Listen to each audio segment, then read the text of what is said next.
There is a key that can unlock any prison. It is not made of metal, but of truth. This is the story of how I found that key, not in a life of luxury, but in the silence of my own deathbed. My name is Aisha, and my childhood was not my own. It was a commodity, a bargaining chip in a world I did not understand. I grew up in a sun-drenched house in Alexandria, where the scent of the sea mixed with my father's ambitions. He was a man of two worlds. At home, he was a loving, if distant figure. But in his office, on calls that stretched late into the night, he was a businessman with dreams that stretched across the globe. I remember him lifting me onto his knee, his voice filled with a pride that felt like love. He told me I was destined for more. He said my mind was sharp, a mind for medicine, for science. He painted pictures with his words, of me walking the historic halls of a university in London, of building a life, a career in a sparkling city like Toronto. He spoke of the precision of German engineering and the bold innovation of American business. These were not just places to him, they were ideals. Symbols of a success he desperately wanted for himself and for me. That future, that bright, sprawling promise, was the first prison I would ever know, because promises can be broken. The man who would break it was a ghost in our home long before I ever saw his face.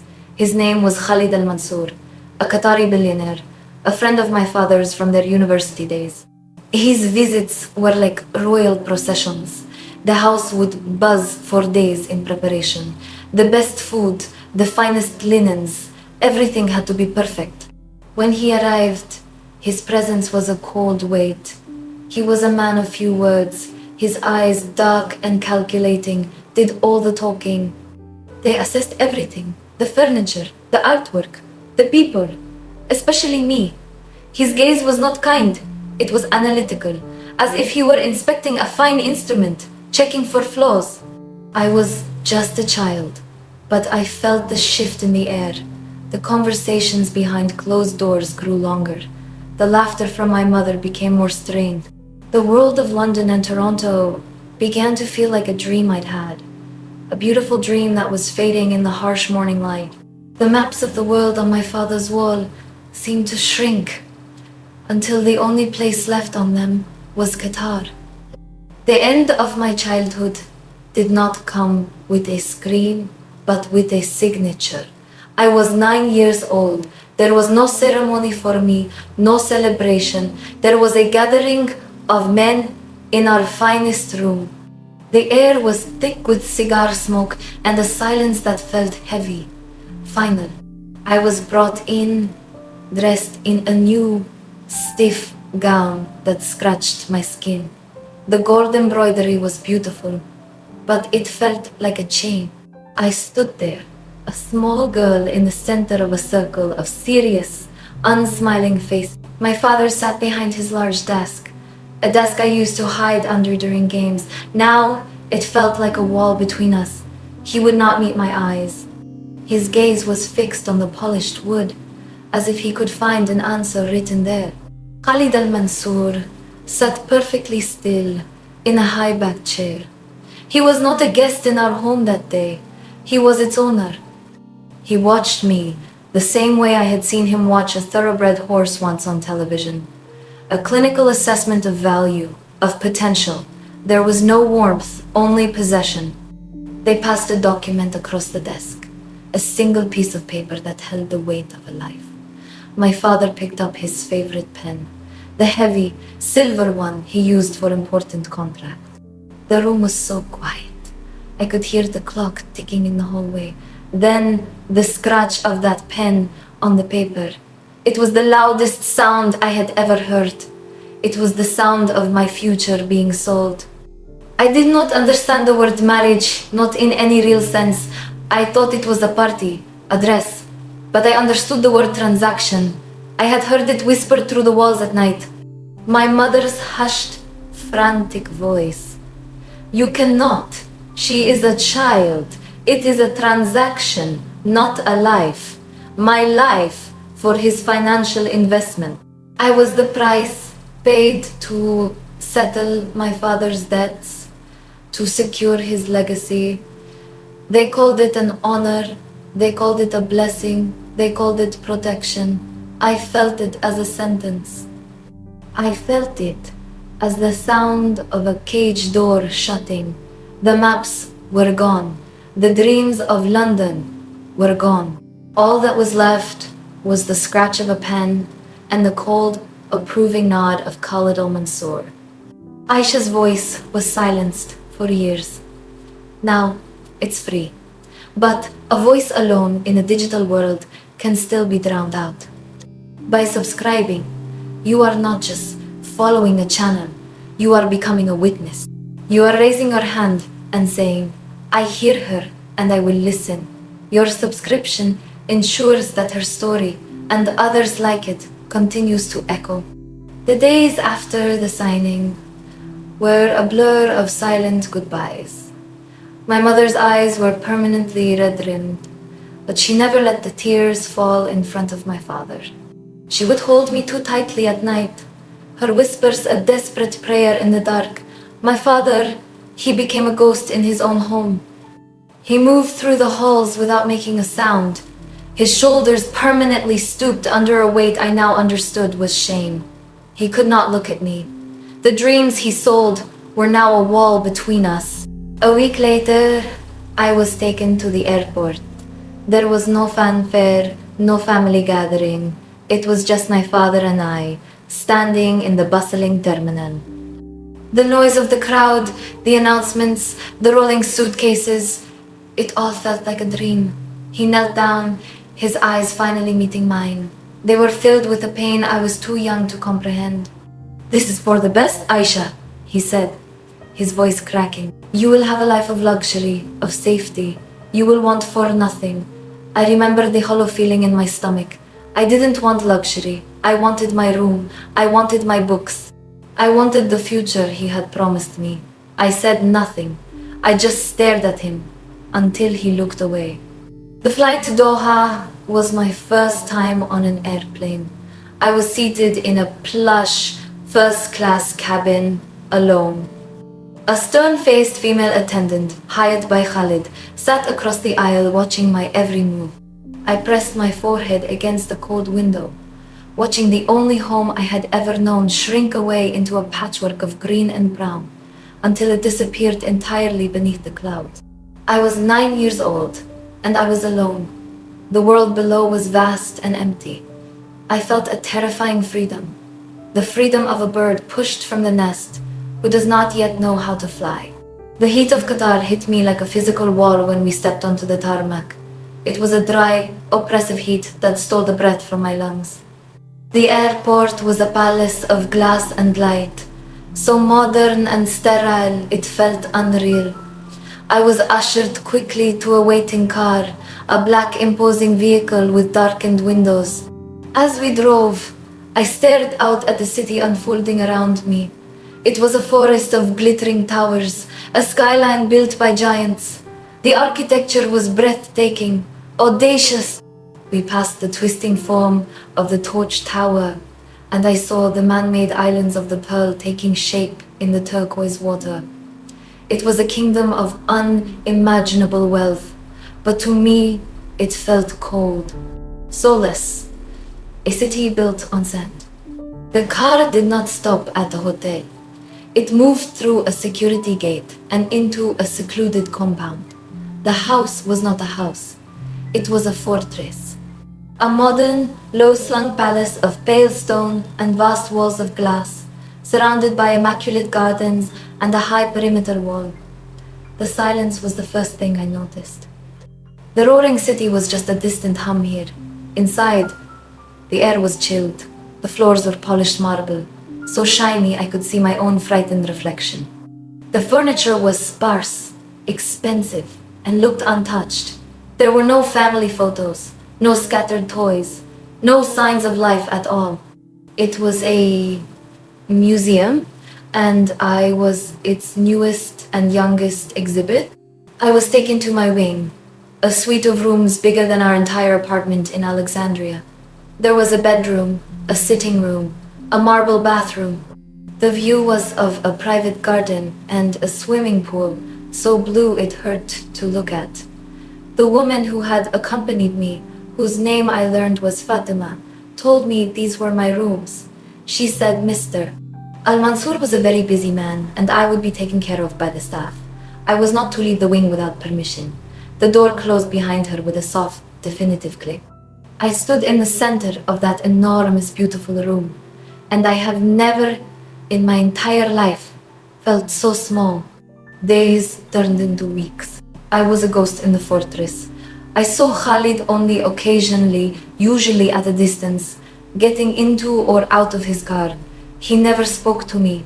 I had tutors who came to the house to teach me Arabic, English, mathematics. But there was no talk of London or Toronto anymore. The lessons were focused on etiquette, on poise, on learning about Qatari culture and history. It was an education designed to shape me into a fitting ornament. I ate my meals alone in my room, prepared by a chef I never saw. The food was exquisite, but it all tasted like ash.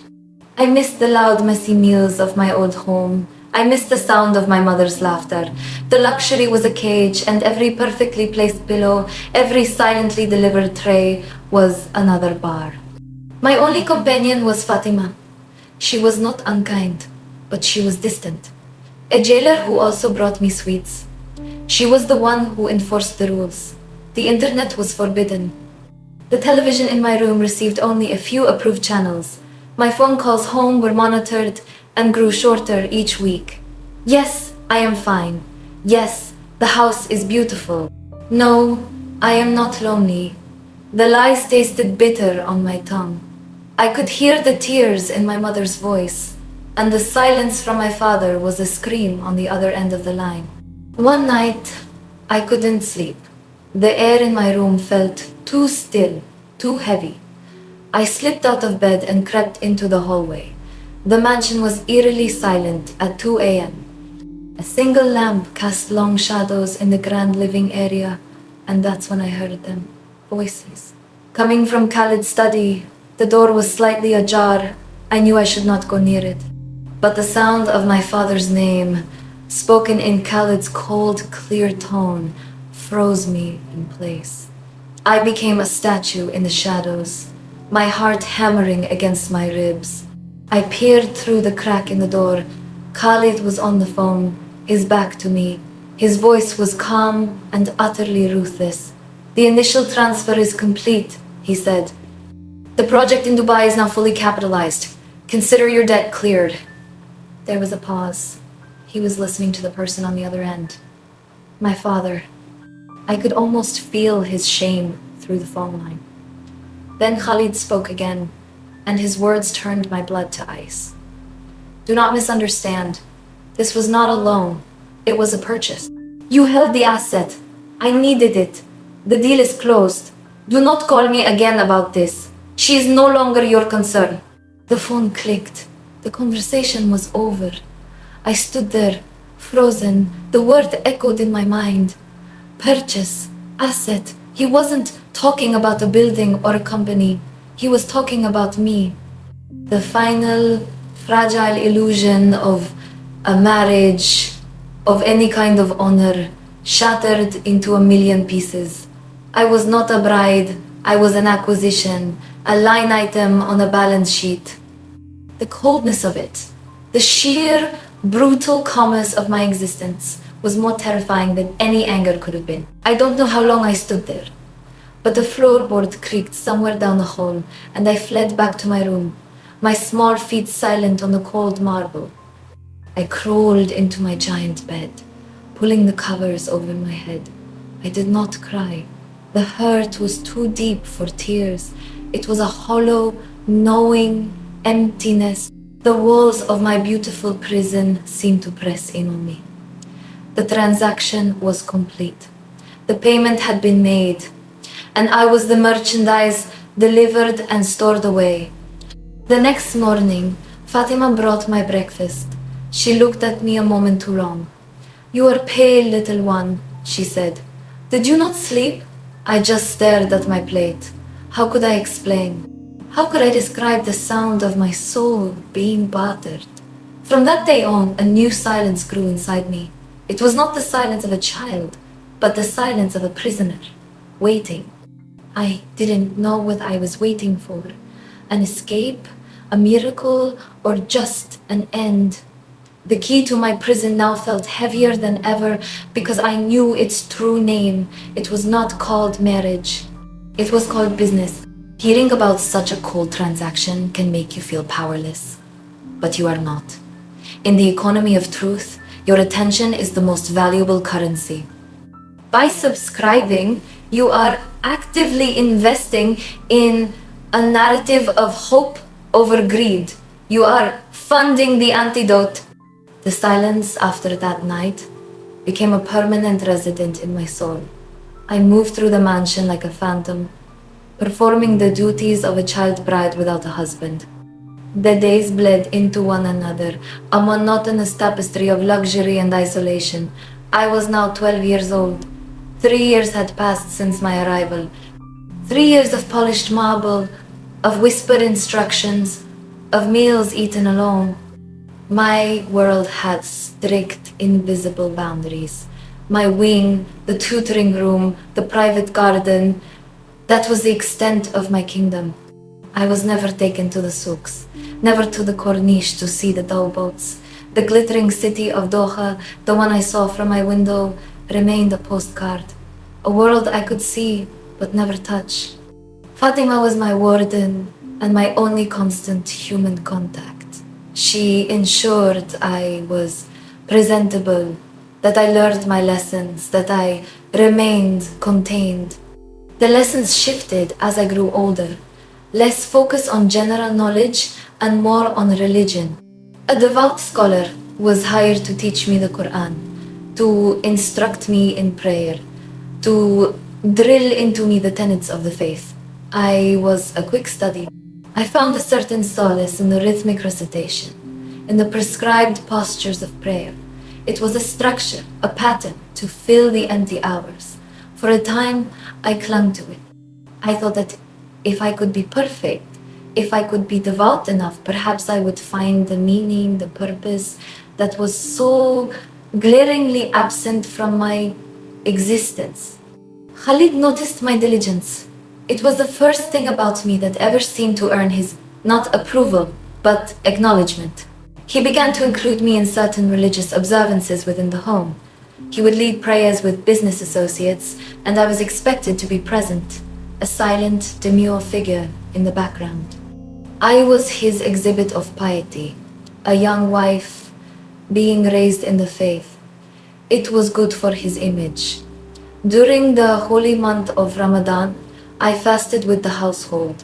The hunger pains were a familiar feeling. They mirrored the hollow ache in my heart. The lavish iftar meals felt like a contradiction. So much abundance in a home so starved of genuine warmth.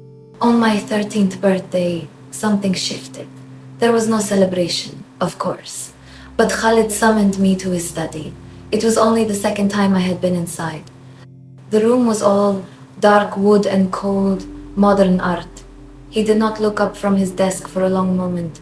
Then his eyes lifted and scanned me from head to toe. I was no longer a little girl. Adolescence had begun to reshape me. "It is time," he said, his voice devoid of any emotion, "that you saw the heart of this nation's faith." He was referring to the Grand Mosque, the Imam Muhammad ibn Abdul Wahhab Mosque. It was not an invitation, it was a command. A few days later, I was driven there, shrouded in a new, expensive abaya. The mosque was breathtaking, overwhelming. Its vast sandstone courtyards and towering minarets spoke of power, of grandeur, of a faith that could move mountains. I was led inside the women's section. The space was immense, the carpet lush beneath my feet. I tried to pray. I went through the motions, my forehead touching the ground. But as I knelt there, surrounded by hundreds of other women, a terrifying thought crept into my mind. This feels just like the mansion. It was larger, yes. It was holier, without a doubt. But the feeling was the same, a sense of immense, awe-inspiring confinement. The rules were stricter here, the consequences eternal. But the cage was the same. I was following a script written by someone else. My devotion was just another form of obedience. A colder, deeper loneliness settled over me that day. If God was in this magnificent building, he felt just as distant, just as silent as Khalid did in his fortress home. The golden cage had just grown larger, and its bars had become divine. After the visit to the Grand Mosque, a profound numbness set in. I continued my prayers, my studies, my performances of piety. But it was all an echo now, a hollow ritual. The words of the Quran, which once held a mysterious beauty, now felt like another set of walls closing in around me. I was playing a part in a play with no end, for an audience of one, a man who viewed my devotion as a reflection of his own power. My only rebellion was small and silent. In the vast, empty hours of the afternoon, I would sit in my private garden. It was there I found a small, struggling jasmine plant fighting for sunlight between the pristine, imported shrubs. I claimed it as my own. I would water it secretly, clear away the weeds that threatened to choke it. It was my secret friend, my co-conspirator. Its stubborn will to live mirrored my own. I would watch the bees dart from flower to flower, and for a moment I could almost imagine a different life. A life of simple, unscripted freedom. When I turned 15, the dynamic shifted again. The invisible pressure intensified. Khalid began to host more frequent gatherings, and I was now expected to be present, not as a child, but as the lady of the house. I was to pour coffee for his guests, to sit silently and gracefully, to be seen but not heard. My English tutor drilled me relentlessly on polite, meaningless conversation. I was being polished like a stone until all my rough edges were gone and I could reflect nothing but the light he wanted to see. It was during one of these dinners that I first understood the true extent of my cage. A European business associate of Khalid's, a man from Switzerland, was visiting with his wife. The wife, a woman named Clara with kind eyes, tried to engage me in conversation. She asked me about my interests, what I liked to read. I gave her my rehearsed, empty answers. Then she made a fatal mistake. She turned to Khalid and said, "She is so bright. Have you thought of universities in Europe for her? The world could be her oyster." The room went cold. The silence was so absolute you could hear the ice melting in someone's glass. Khalid did not look at her. He did not look at me. He stared at his plate, his jaw tightening almost imperceptibly. He finally spoke, his voice low and smooth as silk, but with a razor's edge beneath it. "Aisha's education is here," he said. "Her place is here. Her future is here." He left no room for discussion. The message was clear for everyone in the room. I was not a person with a future. I was a possession with a location. That night, the walls of the mansion felt thicker than ever. The gilding on the cage had suddenly peeled back, revealing the cold, unyielding iron beneath. The hope I had secretly nurtured, the faint dream that perhaps one day I could still access that world of learning and freedom my father once spoke of, was extinguished. Finally and completely, I looked at my reflection in the vast floor-to-ceiling window. I saw a young woman in expensive clothes in a palace of dreams, and I saw a ghost. I was disappearing. The person I was meant to be was being erased, day by silence and luxury. The greatest prison was not the walls around me, it was the future that had been stolen from me. A future that was now irrevocably a past that would never be. Aisha's isolation was meant to break her spirit. But what if our connection can now become her strength? By subscribing, you are building a bridge out of that isolation, not just for her, but for every person who hears this and feels seen. Let's build a network of light against the darkness. The silence after that dinner party was different. It was no longer just the silence of isolation, it was the silence of finality. A door had been slammed shut, and the echo seemed to vibrate through the very foundations of my life. I stopped dreaming of London. I stopped dreaming altogether. My world shrank from the mansion to my wing to the four walls of my room. The jasmine plant in the garden, my secret friend, withered and died that season. I didn't have the will to save it. It felt like a sign. The numbness was my only defense. I moved through my duties like an automaton. Prayer, lessons, meals. The food began to taste like dust. A deep, unshakable fatigue started to set in. At first, I thought it was the weight of my despair. But it was more than that. It was a physical weight dragging at my bones. I began waking up exhausted. The simple walk from my bedroom to the tutoring room left me breathless. I started having dizzy spells. The vast marble floors would tilt suddenly beneath my feet. One morning, I was practicing my calligraphy, the elegant Arabic script, which usually required my full concentration, began to swim before my eyes. The black ink bled into the paper, the lines blurring. A sharp stabbing pain flared behind my eyes. I pressed my palms against them, and when I pulled them away, they were wet with tears. I didn't know I was crying. The pain was immense, a white-hot pressure inside my skull. I tried to stand to call for Fatima, but the room spun violently. The last thing I remember was the cold impact of the marble floor against my cheek, and the distant, panicked sound of my own name being called. I woke up in my bed. A man I didn't recognize, a doctor, was shining a light into my eyes. Fatima stood nearby, her face a mask of tight concern. Khalid was at the foot of the bed, his arms crossed, his expression unreadable. The doctor spoke in low, clinical tones. Severe anemia. We need to run more tests. Hamad Hospital, immediately. The world became a blur of white coats and hushed voices. I was admitted to Hamad General Hospital. The room was private, of course. It looked out over the city, but the view was just another screen, another reminder of a world I couldn't touch. They drew vial after vial of blood. The needle pricks were a welcome pain, a feeling that proved I was still inside my body. They scanned me, MRI machines humming like angry bees around my head. The fatigue deepened, becoming an ocean I was drowning in. Then the bruises started to appear, unexplained purple blotches on my arms and legs. They bloomed on my skin like dark flowers, tender to the touch. A simple bump against the bedside table would leave a mark that lasted for weeks. I was fading.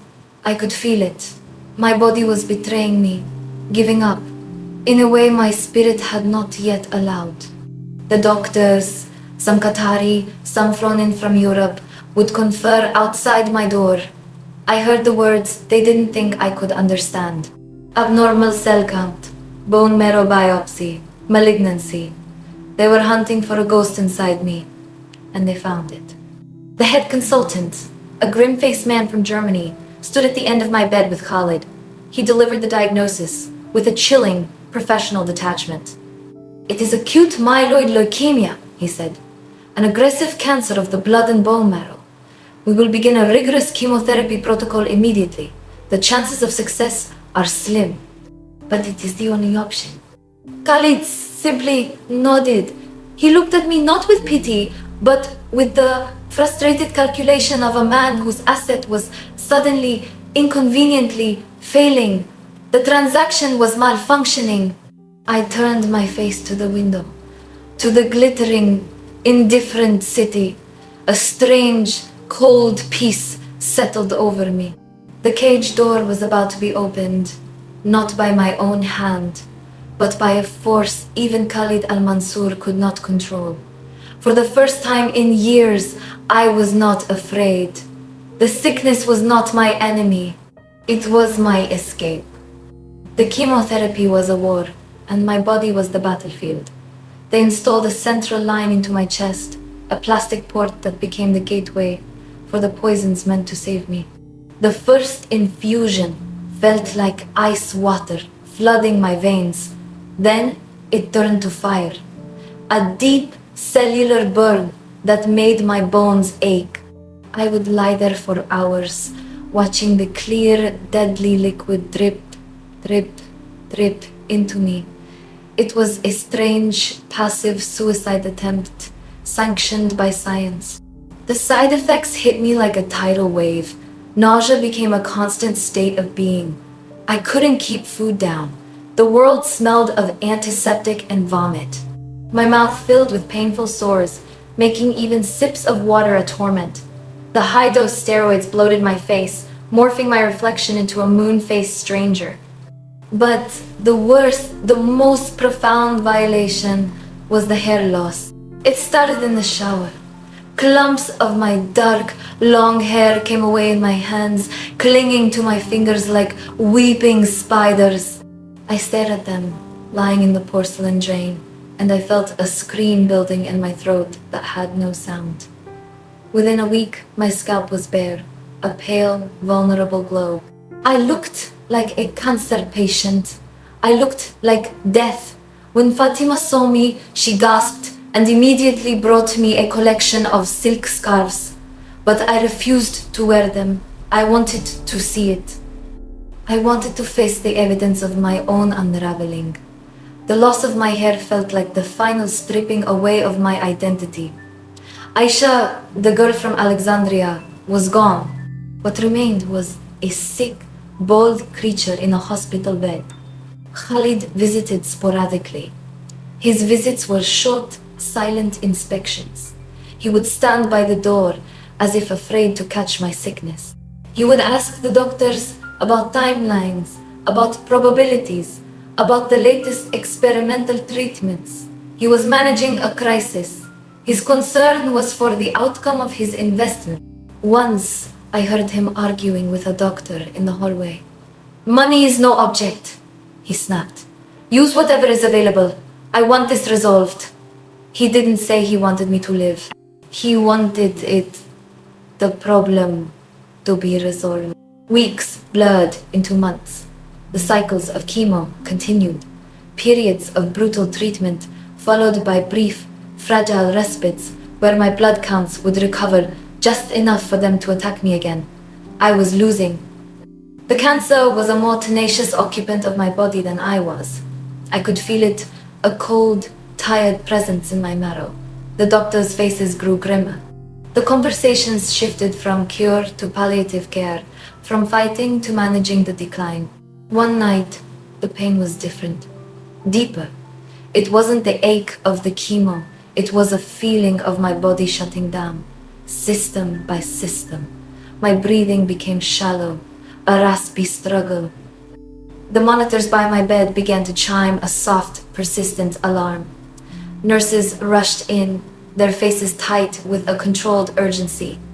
They adjusted dials, injected more pain medication into my line. The world began to recede, the edges of my vision darkening into a long, narrowing tunnel. I felt a final, overwhelming sense of release. It was over. The fight was over. The cage, at last, had broken. I stopped trying to breathe. I let go. There was no fear, only a profound, bottomless peace. The sounds of the hospital, the beeping monitors, the hushed voices faded into silence so absolute it was like a sound itself. I was floating, untethered, and then I was pulling away, rising up, looking down at the small, bald, wasted body in the bed. It was a shell, a discarded container, and I was free. What Aisha experienced next transcends religion. It was a raw, personal encounter with pure love. If that resonates with something deep inside you, if it ignites a desire to seek that for yourself, then you are who this channel is for. Subscribe not to us, but to your own journey. Let this be the first step. The silence was not empty. It was full.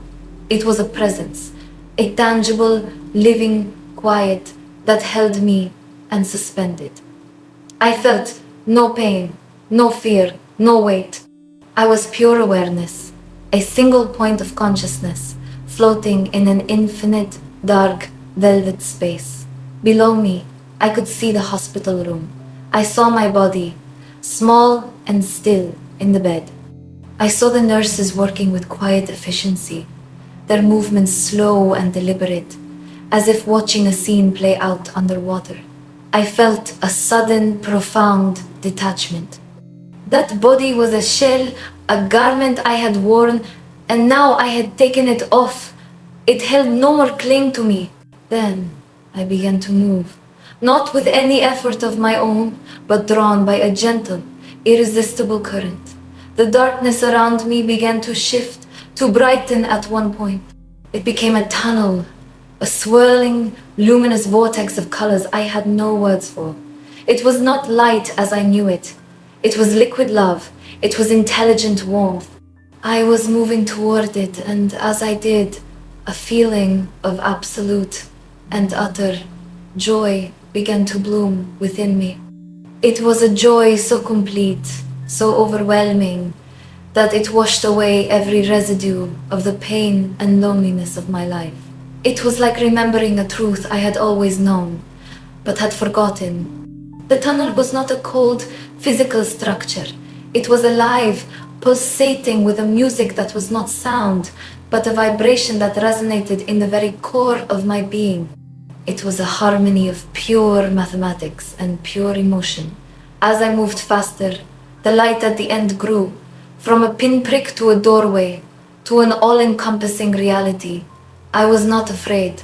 I was going home. I emerged from the tunnel into a realm of light. It was not a harsh light that hurts the eyes, but a soft, golden, diffused radiance that came from everywhere and nowhere at once. I was standing, or rather, existing, in a landscape of indescribable beauty. There were fields of what looked like grass, but each blade was made of light and sang a tiny, perfect note as I passed. In the distance, there were mountains that seemed to be carved from living crystal, and rivers of shimmering silver energy flowed through valleys of peace. The colors were not of this earth. They were deeper, more vibrant, and they evoked feelings directly. The blue of perfect peace, the gold of absolute knowledge, the green of endless growth. But the landscape was not the focus. The focus was the presence that began to manifest before me. It started as a concentration of the light, a swirling, loving vortex that drew all my attention. And then he was there. I did not see a face, not in the human sense. I saw an essence, a being of such profound, unconditional love that I felt my very soul, which I now understood was my true self, unravel in worship and recognition.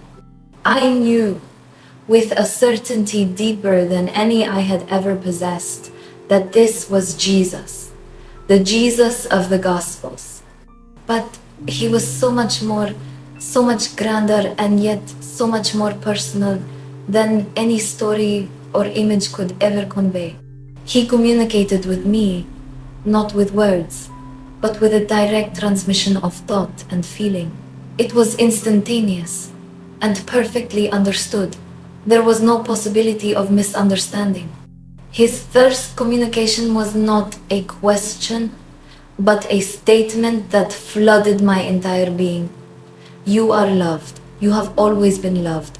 Nothing you have ever done or has been done to you can change that.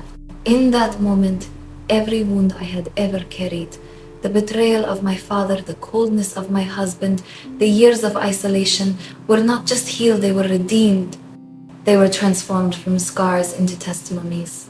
I understood that my suffering had not been ignored, it had been witnessed. And now, it was being given meaning. The love that poured from him was a force, a substance that rewrote my entire history. I was not a victim. I was a beloved child who had walked through a dark valley and had now emerged into the eternal Sunday. Then he showed me my life. But it was not a review of events as I had lived them, it was a review of the connections. I saw every person I had ever encountered, and I felt what they felt. I felt my father's shame and his trapped love. I felt my mother's powerless grief. And then he showed me Khalid. I saw him as a young man, full of passion and life. I saw him in London, falling deeply, desperately in love with a woman named Eleanor. She had chestnut hair and laughed with her whole body. She was a devout Christian, and she shared her faith with him, a faith he found intriguing, even beautiful. I felt his joy, his hope, and then I felt the shattering impact when his family discovered the relationship, the ultimatum, the threats of disinheritance and exile. I felt his terrible choice, the choice between his heart and his entire world. I felt his heart break, and then I felt it turn to stone. The love he had for Eleanor curdled into a bitter resentment for the faith that he blamed for taking her from him. His entire life, his rigid devotion, his performance of piety, was a fortress he built to protect himself from ever feeling that pain again. And I, Aisha, was just another stone in that fortress wall. In that moment of divine understanding, I did not hate him. I felt a crushing pity for him. He was in a prison of his own making, and the doors were locked from the inside.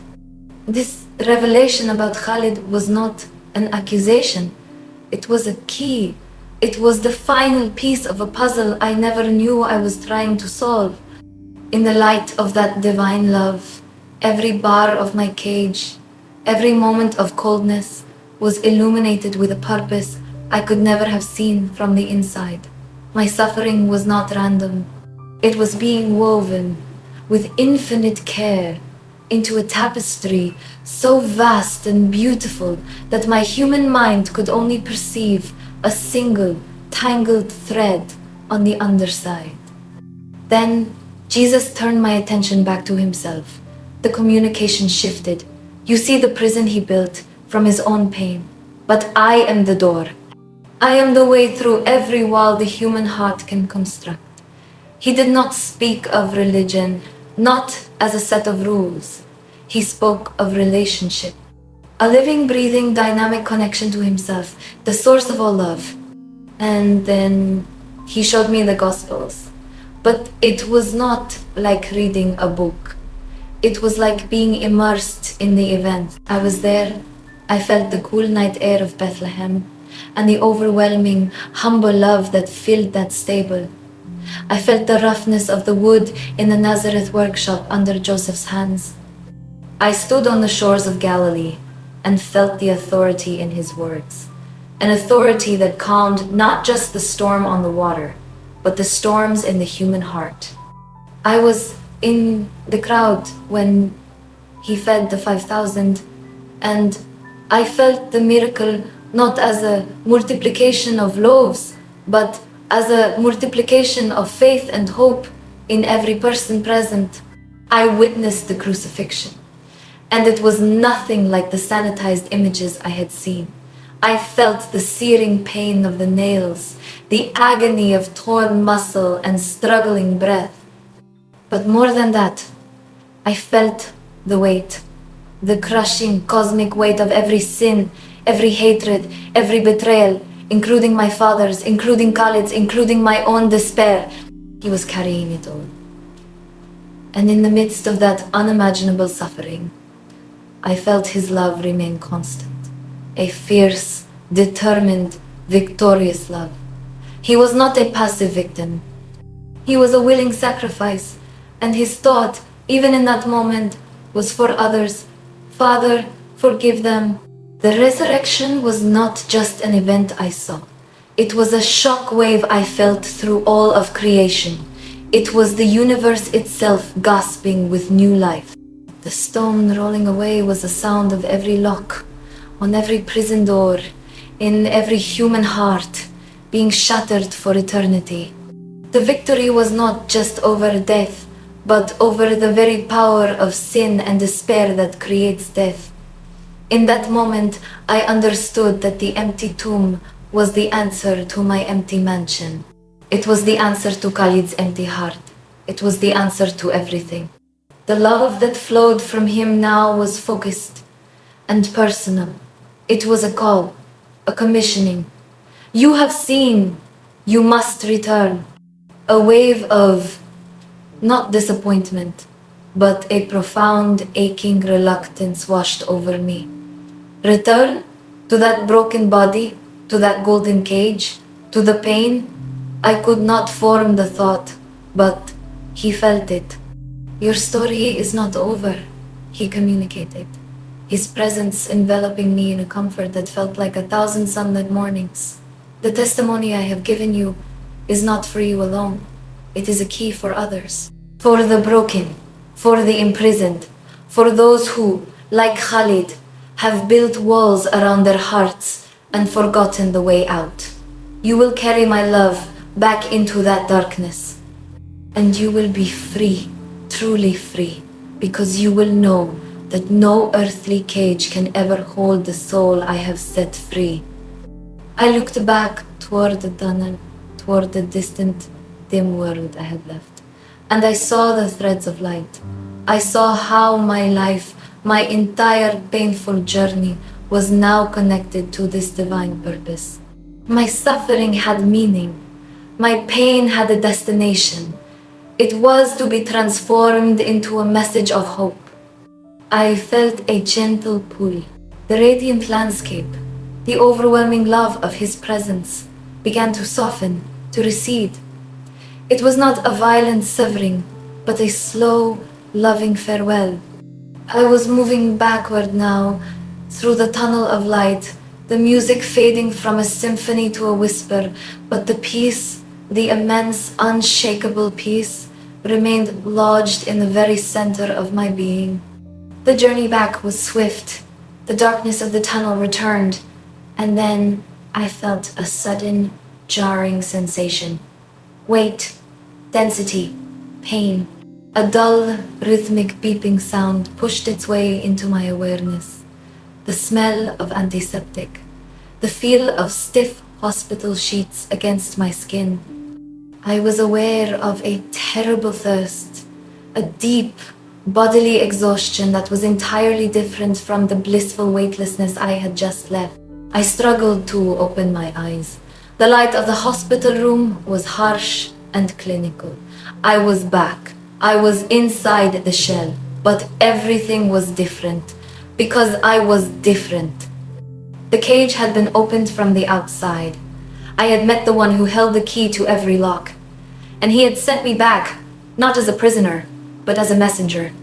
The little girl from Alexandria was gone. The ghost in the golden cage was gone. In that hospital bed, a new creation was waking up. Aisha has passed her testimony to you. It is now yours to hold. What will you do with it? Will you let it fade, or will you carry it forward? Subscribing is how you take the torch. Sharing this video is how you light the way for someone else lost in the dark. The first sensation was the weight. The crushing, dense weight of my own body. It felt like a suit of lead I had been forced to put back on. The peace of the other realm was still a vivid, living memory, a warmth cradling my soul. But my physical self was a landscape of pain. Every cell ached. The dryness in my throat was a desert. I tried to swallow, and the effort sent a sharp, cracking pain through my parched lips. I managed to open my eyes. The light in the hospital room was dim, but it still felt abrasive. The world was flat, two-dimensional. The colors were muted and dull compared to the vibrant, living hues of the realm I had just left. The beeping of the heart monitor, which had been a distant, irrelevant sound, was now a loud, insistent metronome marking time in this lesser reality. A nurse noticed my movement. Her eyes, which had been heavy with the expectation of my death, widened in shock. She rushed to my bedside, her fingers gently checking the pulse in my wrist, then staring at the monitor in disbelief. "She's awake," she whispered, more to herself than to me. "Al-Mansour, she's awake." The news spread through the hospital floor like a shockwave. My recovery was not just unexpected, it was, by all medical accounts, impossible. The doctors, the same ones who had spoken in hushed tones about palliative care, were now bustling around my bed, their faces a mixture of professional curiosity and sheer bewilderment. They scanned me again. They drew more blood. The German consultant held the chart, staring at the latest results, shaking his head. "The cancer, it's in complete remission," he said, his voice laced with a scientific awe. "The blast cells are gone. The bone marrow is clean. I have no medical explanation for this." Khalid arrived. He stood in the doorway, his usual composure fractured. He looked at me, really looked at me, for the first time in years. He wasn't seeing an asset or a problem. He was seeing a ghost. A living, breathing miracle that defied his understanding of the world. A world he could not control with money or influence. He did not approach the bed. He simply stared. And in his eyes, I saw a flicker of something I had never seen before. Fear. Not fear for me, but fear of what my existence now represented. A power greater than his own. I said nothing. I had no words for them. How could I explain? How could I describe the indescribable? The love I had experienced was a secret I carried deep inside. A treasure I was not yet ready to share with those who would not understand. I closed my eyes, turning my face away from their stares. I focused inward, on the lingering echo of that divine peace. It was my anchor in the sudden, tumultuous storm of my return. The physical healing was rapid, unnaturally so. Within days, I was sitting up. The nausea was gone. The painful sores in my mouth healed. I could keep down simple broths. The nurses watched me with a kind of reverent caution. They would speak in hushed tones about the miracle patient. But the real miracle, the one they couldn't see, was happening inside my soul. The cage was gone. The bars of fear, of obligation, of despair had been melted away in that divine light. I was free, even here, in this hospital bed, in this city that had been my prison. I was utterly and completely free. They moved me from the hospital back to the mansion. The same marble halls, the same silent opulence. But it felt different because I was different. It was just a building now, a beautiful, empty shell. It had no power over me. Khalid was distant, more so than ever. He could not reconcile the dying girl he had written off with the vibrant, silent young woman who had returned. I was a living question mark in his ordered universe, and he did not know how to handle me. I began to spend my days in the garden, not the private one, but the main garden, where I could feel the sun on my skin and the wind in my newly growing hair. It was a fuzzy, soft cap now, a sign of new life. I would sit for hours, not in despair, but in a state of deep, contemplative peace. I was processing, remembering. The words of Jesus echoed in my mind. Your testimony is a key for others. I knew my purpose, but the how, the when, that was still a mystery. I was waiting for a sign. I was waiting for the door to open. My quiet rebellion began in the smallest of ways. I asked Fatima for a tablet computer. I told her I wanted to listen to classical music, to look at pictures of gardens from around the world. She was hesitant, her eyes darting towards the main house. But something in my new, calm authority made her comply. Khalid, still unnerved and distant, did not object. Perhaps he thought it was a harmless pastime for a convalescent. He did not understand. He was handing me the key to the entire world. When the sleek device was in my hands, my heart hammered against my ribs. This was it. My connection, my bridge back to the truth. The moment I was alone, my fingers trembling with a mix of fear and exhilaration, navigated to a private browsing window. I took a deep, steadying breath, and I typed the words into the search bar. The Gospel of John. The screen filled with links. I clicked the first one, and I began to read. In the beginning was the Word, and the Word was with God, and the Word was God. A shiver, not of cold, but of pure electric recognition, shot through me. This was not new information. This was a memory. The words on the screen were a pale, digital echo of the living truth I had encountered. But they were a powerful echo. As I read John's account, I was there again. I felt the same authority, the same overwhelming love. I read about the woman at the well, a social outcast, much like I had been. And Jesus, knowing everything she had ever done, offered her living water. He offered her freedom. Tears streamed down my face, splashing onto the screen. He was offering it to me, too. I devoured the Gospels. Matthew, Mark, Luke. I read of the miracles, the teachings, the crucifixion, the resurrection. Every story, every parable was a layer of confirmation. It was like meeting a person, feeling an instant, deep connection, and then reading their biography and finding everything you felt perfectly described. The Jesus of the Bible was the Jesus I had met. The love was the same. The truth was the same. The offer of freedom was the same. I found online sermons. Preachers from America, from Nigeria, from South Korea. I listened with headphones, their voices a quiet, passionate whisper in my ears. They spoke of grace, of a salvation that was a gift, not a wage, of a relationship, not a religion. They spoke of being born again. And I understood. I had been born again. Not in a theological sense first, but in a literal one. I had died, and I had been brought back to life with a new heart, a new spirit, a new purpose.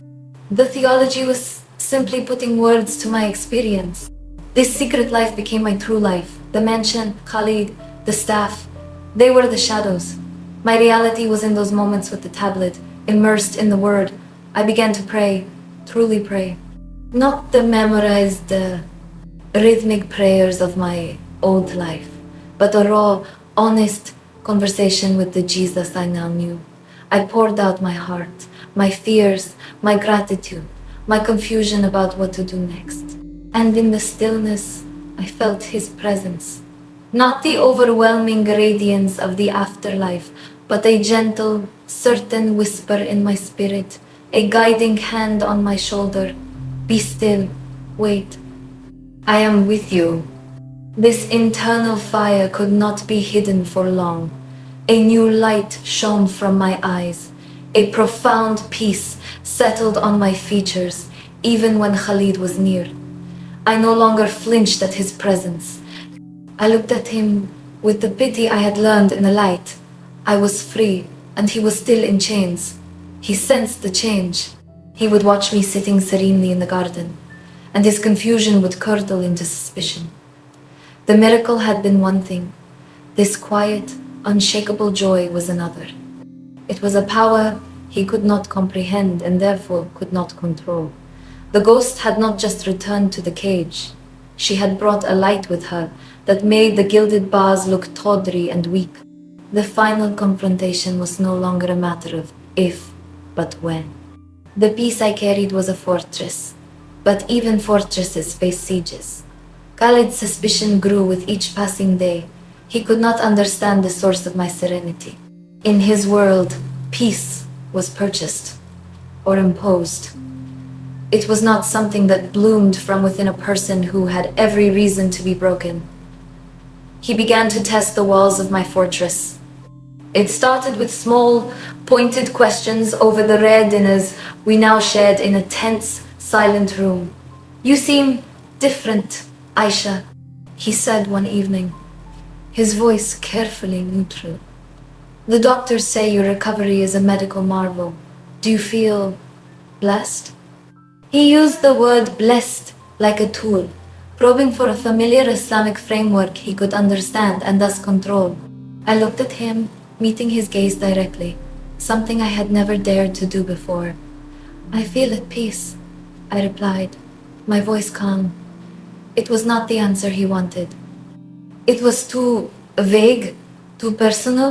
His eyes narrowed slightly. The tests escalated. He had the Imam from the Grand Mosque visit me, ostensibly to celebrate my health. The man sat with me in the garden, his tone paternal, and began to speak of Allah's infinite mercy, of the blessings of submission. He spoke of the virtues of a pious wife. I listened respectfully, but I did not engage. I simply nodded. My silence frustrated him. He expected gratitude, tears, a reaffirmation of faith. He received only a quiet, unmovable stillness.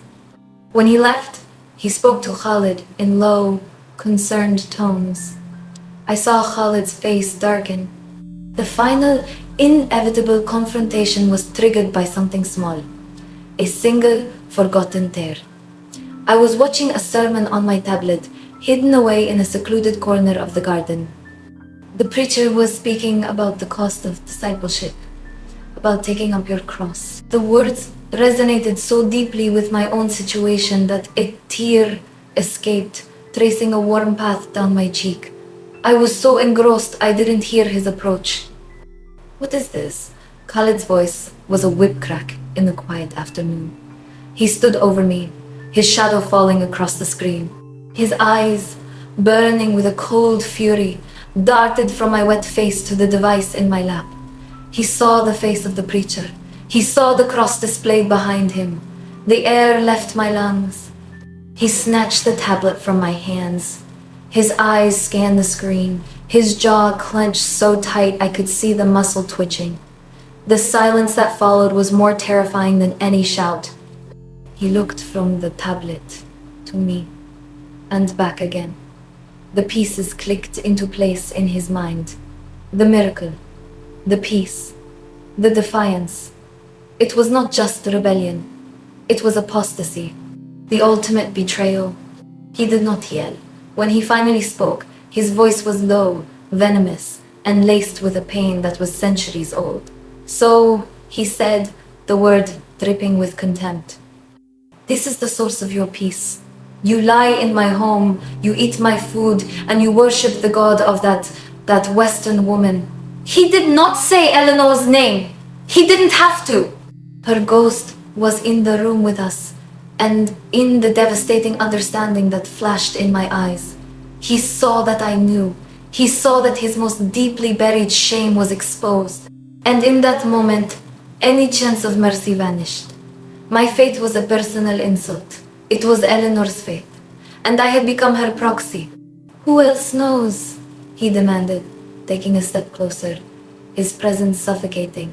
Have you poisoned anyone else in this house with this filth? No, I whispered, my heart pounding, not with fear for myself, but for the truth that was now under attack. It is only me.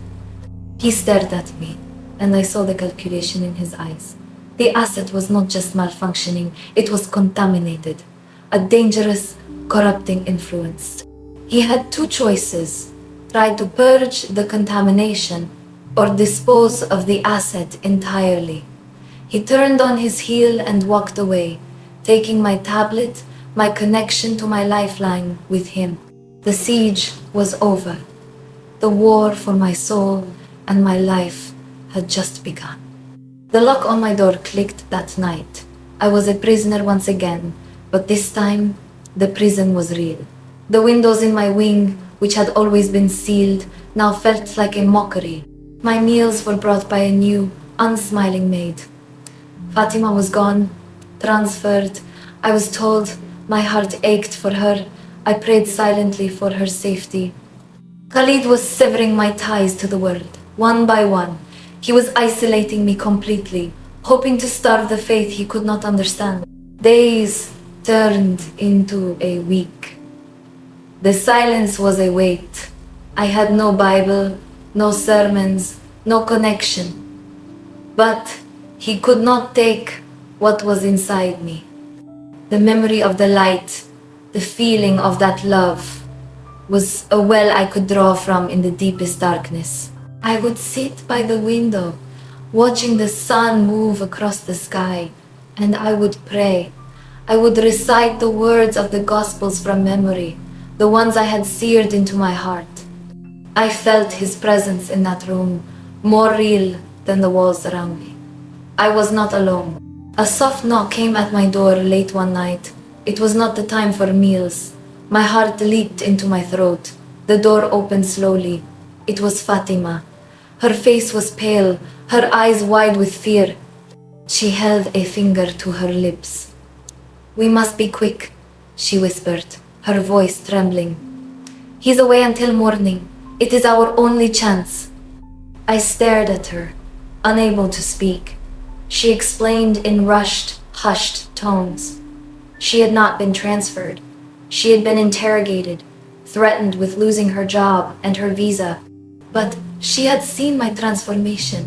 She had seen the light in my eyes after my return from the hospital. She had heard me whisper prayers in a language of love, not duty. And she had seen the cold, brutal fear in Khalid's eyes. She knew in her soul that what I had was real, and she chose to risk everything. "I have a cousin," she whispered. "He is a driver. He is waiting downstairs. He will take you to the embassy, the American embassy. It is the only place he cannot reach you." Tears filled my eyes. This was the sign. The door was opening. I had nothing with me. No possessions, no money, just the clothes on my back and the truth in my heart. It was all I needed. I followed her, a ghost moving through the silent, sleeping palace. We slipped out a service entrance into the warm, dark night. A small, nondescript car was waiting, its engine running. Fatima embraced me, a quick, fierce hug. "Allah be with you," she said, then corrected herself with a tearful smile. "God be with you." The drive through the neon-lit streets of Doha was a blur. I sat in the back, my head down, praying. We reached the embassy compound. The driver pointed. "Go. I will wait until you are inside." I stepped out of the car and walked towards the gate, towards the American flag hanging limp in the still night air. I was a woman with no passport, no documents, and a story that sounded like a fantasy. But I was free. The aftermath was a different kind of storm. Asylum. Interviews. The long, bureaucratic process of building a new life from nothing. Khalid used every legal and financial tool at his disposal to discredit me, to have me returned. But the truth of my medical records, the testimony of the doctors, and the unwavering peace that confounded every official became my shield. I was granted asylum. I stand before you now, not in a palace, but in a simple room. I have nothing and I have everything. The cost of this truth was my past, my family, my home, everything I once was. But what I gained is everything that ever truly matters. I gained a relationship with the living God. I gained a freedom that no man, no amount of money, and no cage can ever take away. My story is not just my own. It is a key for anyone who feels trapped in a marriage, in a belief system, in a life that feels like a beautifully decorated cage. There is a door, and his name is Jesus. He is not a religion. He is a rescue. He is the living water for the thirsty, the light in the darkest prison, the truth that shatters every chain. He is calling you. Leave everything and follow him. It will cost you everything, and it will be worth it.